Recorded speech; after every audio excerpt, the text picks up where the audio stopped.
У Еўропе выкрылі беларускую шпіёнскую сетку. Служба бяспекі інфармацыі Чэхіі назвала гэта вынікам паспяховай супрацы разам са спецслужбамі Румыніі і Вугоршчыны. У сувязі з гэтай аперацыяй афіцыйная Прага абвясціла беларускага дыпламата персоную нон-грата. Паводле МЗС Чэхіі дыпламатычны працаўнік займаўся шпіянажам на карысць спецслужбаў. Ягонае імя пакуль не называецца. Выведная сетка ў Еўропе, якую ствараў КДБ Беларусі, дзела ў Еўропе з мінулага года, заявілі ў агенцтве Еўраюст. У яе ўваходзіў таксама былы намеснік малдаўскай выведкі, 47-гадовы Александру Белан, удакладніла выданне «З'ярул де Гарде». Ён пачаў працаваць на КДБ летась. Белана затрымалі ў Румыніі паводле падазрэння ў здрадзе дзяржаве. У справе шпіёнскай сеткі КДБ фігуруе і беларус, апазіцыйны актывіст, паведаміла вугорскае выданне «Тэлекс». Мужчына жыве ў Польшчы паблізу мяжы з Беларусю і працуе таксістам. Стала вядомая прычына смерці палітвязня Андрэя Паднябеннага. Мужчына памёр ад удуша, паведаміла Радыё Свабода са спасылкаю на ўласную крыніцу. Звычайна такую падставу указваюць, калі чалавек павесіўся. У сваю чаргу наша Ніва паведамляе, што Паднябеннага збіваў былы начальнік магілёўскай калоніі нумар 15. Імаверна, гаворка ідзе пра Алексея Лазарэнку, які займаў гэту пасаду да чэрвеня 2025 года.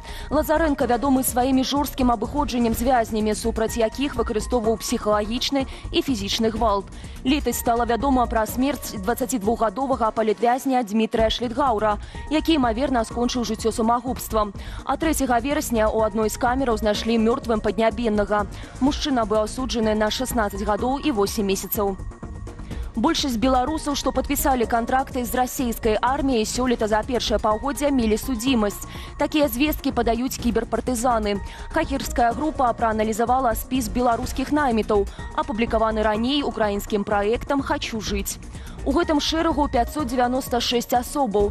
Каля 57% з іх на момант 2021 года мелі судзімасць ці былі ў крымінальным вышуку. Частка пражывала па-за межамі Беларусі. Такім чынам, выходзіць, асноўны набор агрэсар па-ранейшаму вядзе сярод былых і дзейных зняволеных. Верагодна, як і з папярэднім спісам, частка наймітаў да вярбоўкі пастаянна жыла або адбывала пакаранне паводле крымінальных артыкулаў на тэрыторыі РФ. Што, акрамя баку канфлікту, яшчэ адрознівае беларусаў, якія падпісалі кантракты з Міністэрствам абароны Расіі, а тых нашых суайчыннікаў, якія ваююць у складзе збройных сілаў Украіны. Свае думкі ў эфіры студыі «Белсат» выказаў былы добраахвотнік і кіраўнік камісіі каардынацыйнай рады ў справе нацыянальнай і рэгіянальнай бяспекі Александр Клачко. На боку Расіі гэтых беларусаў рэжым Лукашэнкі не чапае, то бок яны вольна ходзяць па беларускай зямлі, а і той жа момант беларусы, якія ваююць на баку Украіны, яны успрымаюцца рэжымам прамаскоўскім рэжымам Лукашэнкі як ворагі, і сваякі там, хто трапляе ў палон, як Васіль Верамейчык, яны пераследуюцца рэжымам Лукашэнкі. То бок з аднаго боку перся тых, хто за Украіну, і поўнасцю ігнаравання дзеянняў тых, хто забівае украінцаў на баку Расіі. Міністэрства інфармацыі заклікае беларусаў паведамляць пра кнігі, якія могуць нанесці шкоду, цытата, нацыянальным інтарэсам краіны. Пра гэта ў эфіры дзяржаўнага тэлебачання заявіў намеснік кіраўніка ведомства Дзянісій Азерскі. Нужна активная позиция и населения, в том числе, да, которые будут подсказывать то, что они увидели, нашли, и слава Богу, мы такой отклик получаем. На думку чыноўніка, цяперашні спіс непажаданай літаратуры не надта вялікі, а таму можна забараніць і большую колькасць выданняў. Нагадаем, цяпер у чорным лісце 141 кніга. Сярод іх як творы замежных аўтараў накшталт Чака Поланіка, Харукі Муракамі, Уладзіміра Сарокіна, так і айчынныя выданні пра гісторыю і культуру нашай краіны. Апроч таго, урад забараніў выдаваць і рэалізаваць шэраг кніг, звязаных з палавым выхаваннем дзяцей і падлеткаў, ЛГБТК плюс тэматыкай і экстремізмам. Чыноўнікі не ацанілі эксперыменту. Міністэрства антыманапольнага рэгулявання і гандлю незадаволенае першай крамай бясцэнніку ў Мінску. Аб'ект належыць абутковай сетцы «Мегатоп» і размешчаны ў гандлёвым цэнтры «Авіамол». Большасць тавараў у ім маюць QR-код, пасля сканавання якога можна даведацца не толькі цану, але і від абутку, мадэль ды наяўнасць размераў. Марх убачыў у гэтым парушэнне гандлёвага заканадаўства. А менавіта таго, што ў краме адсутнічае своечасовае давядзенне да пакупнікоў неабходнай і дакладнай інфармацыі пра тавары. А таму загадалі кампанію ўладальніцы аб'екту выправіць парушэнне. Іскандер, што напярэдадні ударыў па ўрадавым будынку ў Кіеве, меў у сабе беларускі кампанент. Вынікі абследавання абломкаў ракеты апублікаваў упаўнаважаны прэзідэнта Украіны Уладзіслаў Уласюк.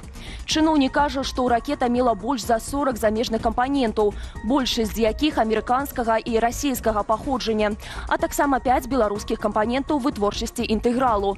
6 на 7 верасня Расія ўчыніла масаваную атаку, выпусціўшы па ўкраіне дроны і ракеты. Найбольш маштабнае разбурэнне зазнаў Кіеў. Ракета «Іскандер» трапіла ў будынак кабінету міністраў. Таксама былі пашкоджаны некалькі шматпавярховікаў, загінула маці з двухмесячным дзіцём. Урад Непалу адмяніў забарону на ўсе сацыяльныя сеткі, якое выклікала незадаволенасць сярод насельніцтва. Падчас адпаведных пратэстаў загінулі як найменей 19 асобаў і больш за 100 былі параненыя. Днямі Верховны суд Непалу прадпісаў ураду заблакаваць 26 папулярных сацыяльных сетак, калі тыя цягам тыдня не зарэгіструюцца ў Міністэрстве камунікацыяў і інфармацыйных тэхналогій Украіны і не пагодзяцца на моніторынг контенту. Пад бан трапілі ў тым ліку YouTube, Facebook, X, WhatsApp і Instagram. На пратэсты супраць такой пастановы выйшлі ў асноўным маладыя людзі. У сталіцы Непалу, Катманду, пратэстоўцы спрабавалі трапіць у будынак парламенту, а каб разагнаць натоўп, паліцыя скарыстала зброю, паведамляе выданне Bloomberg. У Беларусі вырасла колькасць ДТЗ з жывёлінамі. Больш за 3000 дарожна-транспартных здарэнняў за апошнія паўгода адбыліся па прычыне сутыкнення з жывёламі. У Дзяржаўнай інспекцыі аховы жывёльнага і расліннага свету назвалі гэты паказнік рэкордным за ўсю гісторыю назіранняў. У тройку самых небяспечных трасаў увайшлі М2 Менск нацыянальны аэрапорт, М6 горадня мяжа Польшчы і М1 Берасце Менск мяжа Расіі. Найбольшая колькасць аварыяў прыходзіцца на травень, што звязана з міграцыяй жывёлаў. Шмат іх і восенню праз пачатак сезону палявання і брачнага перыяду.